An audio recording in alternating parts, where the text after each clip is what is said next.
नमस्कार, मैं सौम्या मिश्रा और आप देख रहे हैं मौलिक शक्ति। कैसा हो जब अचानक से राज्य में हाई कोर्ट में सुनवाई हो रही हो और उस दौरान एक ऐसी याचिका सामने आए जब प्रदेश के सीएम खुद अपने ही राज्य के खिलाफ एक याचिका दायर करें। जी हाँ, बिल्कुल सही सुना आपने। और ऐसा ही एक मामला मद्रास हाई कोर्ट से भी मंगलवार को सामने आया, जब अचानक से जजेस ने वो याचिका देखी तो वो चौकन्ने हो गए, हैरान हो गए कि क्या ये सच है। क्या खुद सीएम स्टालिन ने अपने ही राज्य के खिलाफ एक याचिका दायर की है। लेकिन इसमें जो खुलासा सामने आया वो हैरान करने वाला है। ये हैरान करने वाला इसलिए नहीं है क्योंकि सीएम ने अपने ही राज्य के खिलाफ याचिका दायर की है, बल्कि ये हैरान करने वाला इसलिए है क्योंकि इससे हमारे देश में कोर्ट की क्या दुर्दशा है वो खुलकर सामने आ रही है।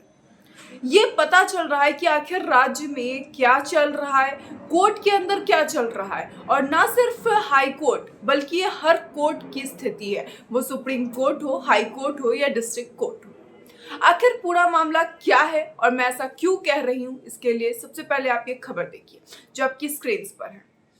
अपने ही राज्य पर केस कैसे कर सकते हैं मुख्यमंत्री स्टालिन, याचिका देख हाईकोर्ट भी हैरान। दिलचस्प है मामला। मद्रास हाईकोर्ट ने मंगलवार को सुनवाई के दौरान जब आश्चर्य जताया तब उनके पास तमिलनाडु के मुख्यमंत्री एम.के. स्टालिन की एक याचिका आई। मामला 2024 का है, जब स्टालिन ने अदालत का दरवाजा खटखटाया था।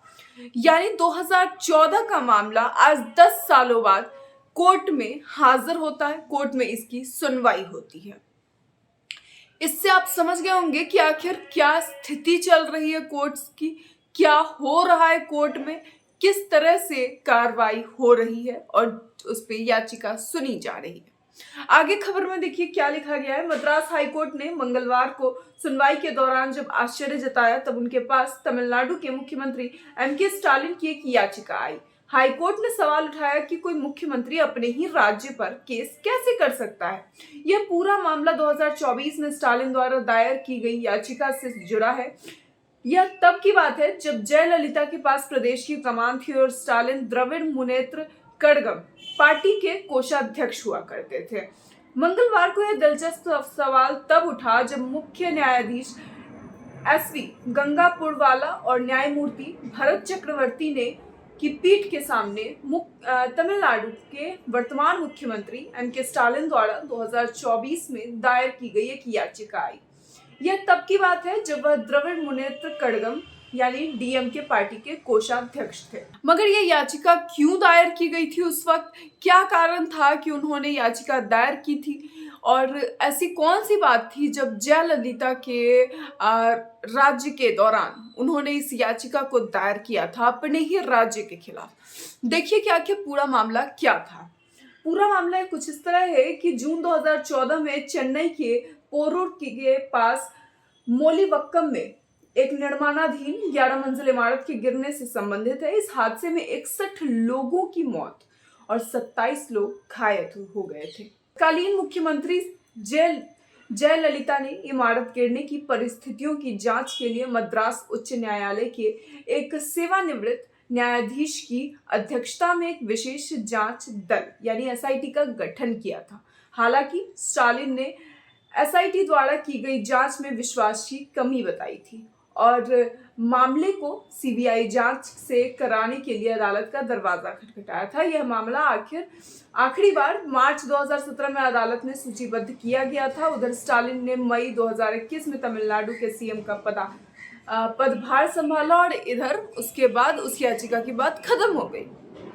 कुल मिलाकर जब तक वो सरकार में नहीं थे तब तक उन्होंने उसके लिए लड़ना जरूरी समझा, लेकिन जैसे ही वो सरकार में आ गए, व्यस्त हो गए अपने कामों में, सीएम के कई कार्य होते हैं और उन्हें अपने पदभार को भी संभालना होता है, ऐसे में वो उस याचिका के बारे में बिल्कुल ही भूल गए और अचानक से आज वो याचिका खुलती है, जिसके बाद ये खुलासा होता है कि ये याचिका कोई आज की याचिका नहीं बल्कि आज से 10 साल पहले की है, जो कि 2017 यानी कि 7 साल पहले एक बार पहले भी सूचीबद्ध हुई थी, जिसके बाद आज उसकी सुनवाई होनी है। जयललिता को इस मरे हुए भी अगर बात करें तो 7 साल हो चुके हैं और ऐसे में अब जाकर ये याचिका खुलकर सामने आती है। क्या अब इस याचिका के आने का कोई मतलब है? क्योंकि अब उन 61 परिवारों का क्या होगा जिनके लोग चले गए और वो 10 सालों से न्याय का इंतजार कर रहे हैं। क्या उन लोगों के लिए अब उस न्याय के कोई मायने होंगे? क्योंकि हर बार कहा जाता है, एक कहावत है कि justice delayed is justice denied. तो क्या ऐसे में अब उस न्याय का कोई भी मायने होंगे जो अब उन लोगों को मिलेंगे? क्योंकि जिनके खिलाफ याचिका दायर की गई थी अब तो वो भी नहीं रही। जिनके रहने के दौरान ये याचिका दायर की गई थी, जिनके राज्यभार के दौरान ये सब कुछ हुआ था, अब वो भी नहीं रही। खुद सीएम स्टालिन भी अब सीएम बन चुके हैं, एमके स्टालिन। अब ऐसे में क्या उस याचिका के खुलकर सामने आने के कोई मायने हैं? और ये कोई इकलौता वहाँ का ही कोर्ट नहीं है, ये सिर्फ मद्रास हाई कोर्ट की बात नहीं है। ऐसे कई मामले हैं जो सुप्रीम कोर्ट में भी अब तक जो है वो ऐसे ही रखे हुए हैं थाक बंद में, और ऐसे ही हर कोर्ट में इस तरह के मामले बंद रखे रहते हैं। खुद जो कानून मंत्री हैं उन्होंने पिछले दिनों संसद में बातचीत के दौरान ये बात कही थी कि लगभग 5 करोड़ से भी ज़्यादा मामले हैं जो अब तक सूचीबद्ध नहीं हुआ है, अब तक उन पे सुनवाई नहीं की गई है। अब आप ऐसे में सोचिए कि आखिर उन लोगों के न्याय का क्या उन्हें न्याय की ज़रूरत नहीं है? क्यों वो कोर्ट का दरवाज़ा खटखटाने जाएं अगर उन्हें ये उम्मीद ही ना हो कि हमें न्याय मिलेगा? क्यों कोई व्यक्ति कोर्ट का दरवाज़ा खटखटाने जाएगा? वो न्याय की उम्मीद में जाता है, और अगर इस तरह से न्याय होता है तो फिर क्या धीरे धीरे समय के साथ लोगों का न्याय से भरोसा उठना शुरू नहीं होगा? और अगर एक बार भरोसा उठ जाता है तो क्या उस भरोसे को वापस लाया जा सकता है? क्या कानून पर से उठा हुआ भरोसा एक बार उसे दोबारा जीता जा सकता है? साफ तौर पे जो है जिस मामले में बहुत पहले सुनवाई हो जानी चाहिए थी, लोगों को न्याय मिल जाना चाहिए था, उन्हें आज तक ये न्याय नहीं मिला है। और इसमें कमी कोई कोर्ट की नहीं है, कमी हमारे सिस्टम की है।